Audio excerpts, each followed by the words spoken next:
Reading Real Estate Settlement Procedures Act out of the Reference Guide to Regulatory Compliance. I believe this is page 208, I could be wrong. The Real Estate Settlement Procedures Act was enacted in 1974 to require lenders, mortgage brokers, and servicers of home loans to provide borrowers with accurate and timely disclosures of the nature and cost of residential real estate settlements. RESPA also was designed to prohibit abusive practices such as kickbacks and unlawful escrow requirements as it places limits on the use of escrow accounts. The U.S. Department of Housing and Urban Development, HUD, is responsible for the implementation of RESPA and has issued Regulation X for that purpose. RESPA and Regulation X were amended in 1991 to add disclosure and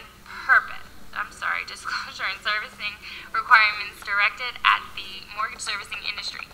In 1992 and 1994, HUD amended Regulation X to expand its coverage by requiring disclosures on subordinate lien loans and refinancings.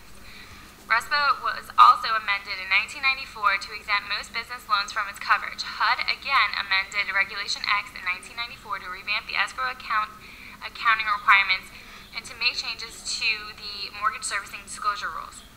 RESPA has been the subject of court rulings that affect mortgage broker payments and other fees. In 2008, HUD comprehensively revised Reg X by changing both the form and substance of the good faith estimate to require substantially more information. To a lesser extent, also revised the HUD 1 settlement statement.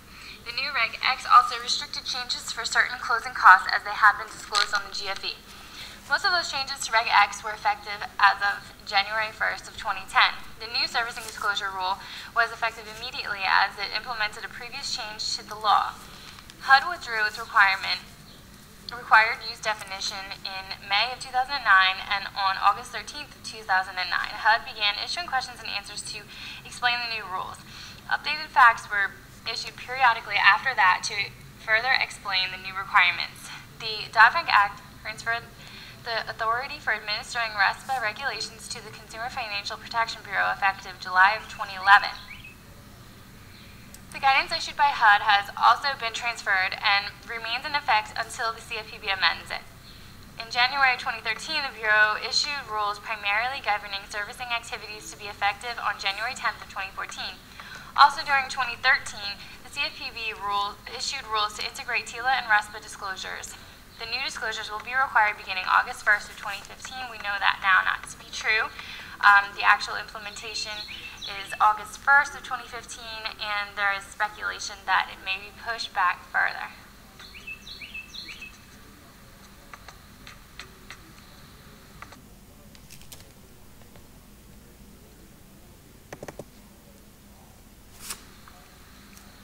RESPA covers generally federally related mortgage loans, which include any loans secured by a first or subordinate lien on residential property, including a refinancing of any loan secured by residential real property, upon which there is located or will be constructed using the loan proceeds a structure or structures designed principally for occupancy of 1 to 4 families, or upon which is located or following settlement will be located using the proceeds of the loan, a manufactured home. This definition includes condominiums and cooperatives, but does not include temporary construction loans. These loans must either be made by a lender with federally insured deposits, regulated by a federal agency, or a lender that is a creditor under the Consumer Credit Protection Act that makes or invests in residential loans aggregating more than $1 million in any calendar year. Other requirements include that the loans be made, guaranteed, assisted in any way, or insured by HUD or another federal government agency. RESPA also applies to loans made in connection with a housing or urban development program administered by HUD or by any other agency of the federal government. Further, intended for sale by the lender to Fannie Mae, Ginnie Mac, or Freddie Mac, or any of their successors, or a financial institution from which the loan is to be purchased by Freddie Mac or its successors. Further, RESPA applies to loans originated by a dealer or a mortgage broker and applies to those loans subject to reverse mortgages by any maker of mortgage loans that is covered by this definition. Furthermore, RESPA applies to refinancing of federally regulated mortgage loans. Refinancing occur when an existing obligation is satisfied and replaced by a new obligation with the same borrower. When the same lender is involved, the following transactions are not refinancing. And that includes 1, the renewal of a single payment loan with no change in terms. 2, reduction in the APR with a corresponding payment change, which is your regular recasts or modifications if there's no change in terms. 3rd, an agreement involving a court proceeding. 4th, a workout agreement resulting from the consumer's default unless the rate is increased or the amount financed exceeds the principal, interest, and insurance premiums. And lastly, the renewal of insurance purchased by consumer added to the transaction if disclosures were given at the time of the original purchase. RESPA also applies to installment sales contracts, land contracts, or contracts for deeds or otherwise qualifying property if funded by a lender that meets the definition above. And lastly, RESPA applies then to the residential real property as long as it is located within a state, the District of Columbia, Puerto Rico, or any U.S. territory or possession in order to be considered a federally related mortgage loan. Further, the lender includes the creditor named in the debt instrument and lien documents or the entity to which the loan is initially assigned in a table funding transaction. Mortgage broker, further defined, is a person other than an employee of the lender that provides origination services and serves as an intermediary between a borrower and a lender in a transaction involving a federally related mortgage loan. Origination services include any service involved in the creation of a federally related mortgage loan, including but not applicable to taking the application, processing a loan, underwriting a loan, funding a loan, the processing and administrative services required to perform any of the above functions.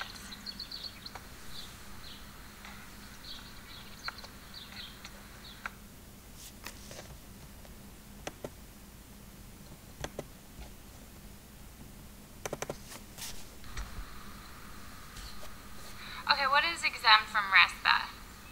According to 12 CFR 1024.5, those loans on property of 25 acres or more, which is only effective until August 1st, is what we're told here. Business purpose loans, including loans for business purposes as defined in Reg Z. Temporary financing, such as interim construction loans and bridge loans, with a term of less than 2 years unless the loan is used or converted to a permanent loan with the same lender. Any construction loan with a term of 2 years or more is covered unless it is made to a bona fide contractor. 4th, the loan secured by vacant land unless a home, including a manufactured home, will be constructed or placed on the property using the loan proceeds within 2 years. 5th, assumptions without the approval of the lender.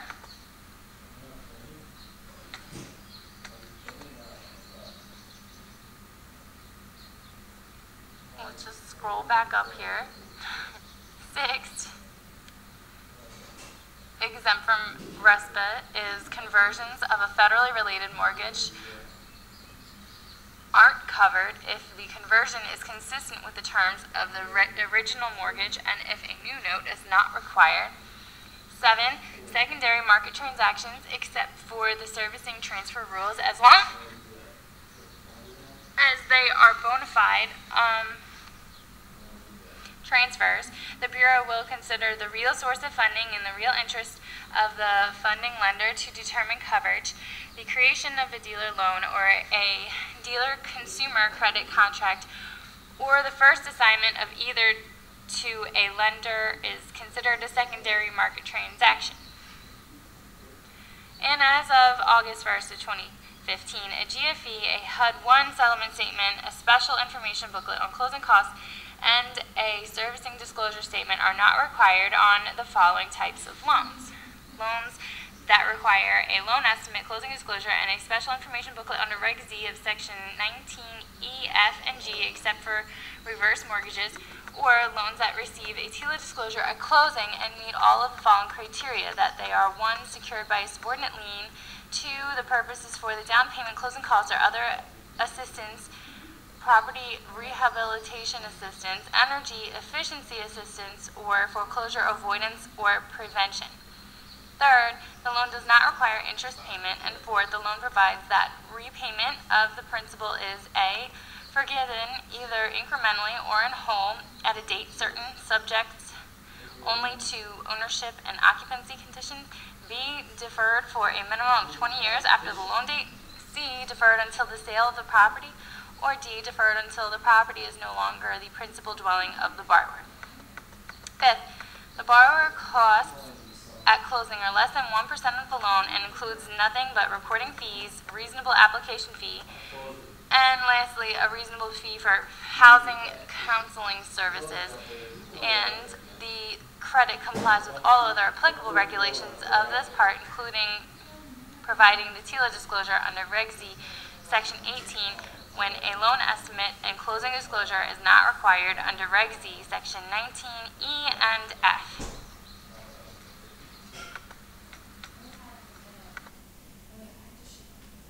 Maybe at like 6:30. You're showing property? I don't know, that could be when I'm done. Alright, well, I'll see you later then. On page 251, within RESPA, an application is defined as the submission of an applicant's financial information in anticipation of a credit decision related to a federally related mortgage loan, and must include the following items: the borrower's name, income, and social security number; the property address; the property's estimated value; mortgage loan amount; and any other information deemed necessary by the lender. Subsection F, state laws. State laws that are inconsistent with RESPA are preempted to the extent of their inconsistency. However, RESPA does not annul, affect, or exempt any person subject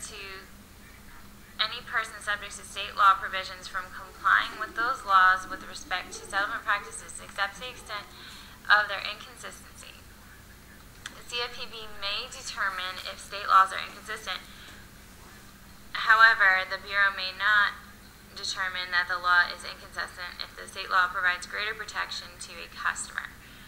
And lastly, in determining whether state laws related to affiliated business relationships are inconsistent with RESPA, and CFPB may not determine that they are inconsistent if they provide greater protection to consumers.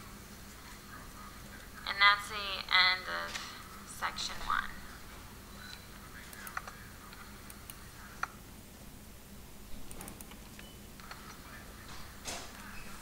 The next section under RESPA is requirements for disclosures. Disclosures may be provided in languages other than English. When two loans are made to purchase a loan, separate GFEs and HUD-1s must be provided for each. Servicing disclosure statements. Coverage. All first lien, closed-end, federally related mortgage loans, including refinancings, are covered. This rule is effective until August 1st, 2015. After that date, this part applies only to reverse mortgage transactions. Servicing disclosure statement coverage. A servicer is any person responsible for servicing a federally related mortgage loan except for government agencies such as the FDIC. And under servicing disclosure statement coverage, servicing includes receiving scheduled periodic payments from a borrower, including escrow payments on a mortgage loan, and making payments to the owner of the loan. Servicing disclosure statement timing. Disclosure must be given within 3 business days of the receipt of the application. If the application is denied within 3 business days, no disclosure is required. Further, delivery may be by hand, mail, email, fax, or other electronic means, with the consumer's consent.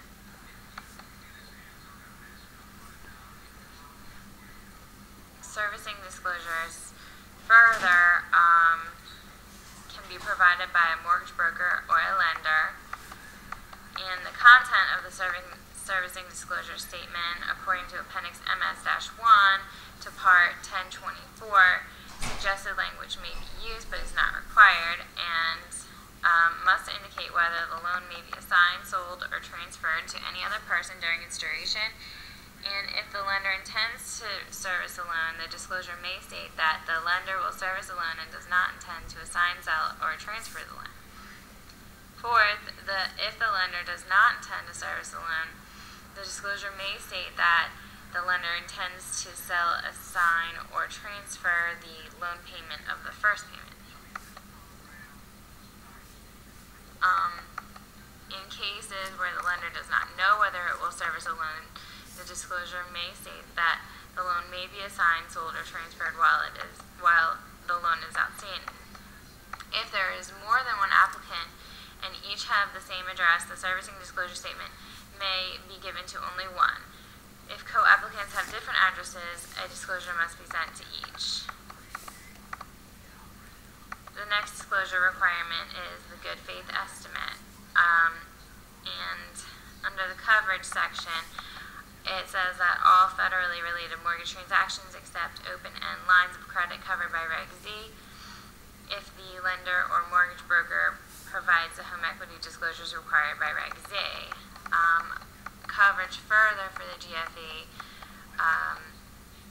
if the lender or mortgage broker decides to deny the application within 3 business days, or if the applicant withdraws the application within 3 business days, a good faith estimate is not required. Further, the lender is responsible for providing a good faith estimate on dealer loans or ensure the dealer provides the GFE. If a mortgage broker is the exclusive agent of the lender or broker may provide the GFE. A broker may provide the GFE, but the lender is ultimately responsible for ascertaining that if it was provided to the applicant and will be held to the amounts disclosed. And nothing in the regulation requires a lender to provide a GFE if the lender does not offer the type of loan product the borrower is requesting. The timing of the delivery of the GFE required to be provided at or within 3 business days of the receipt of a complete application. Business days are days the institution is open or for carrying on substantially all of its business functions. Delivery may be made by hand, mail, fax, email, or other electronic means as long as it meets the e-Sign Act requirements. Content of the GFE. Lenders are required to use Appendix C of Regulation X as a guide. 1. The GFE must provide an estimate of the amount or range for every settlement cost the borrower is likely to incur. 2. Estimates must be based on experience in the area in which the mortgage property is located and must bear a reasonable relationship to the charge the borrower is likely to be required to pay.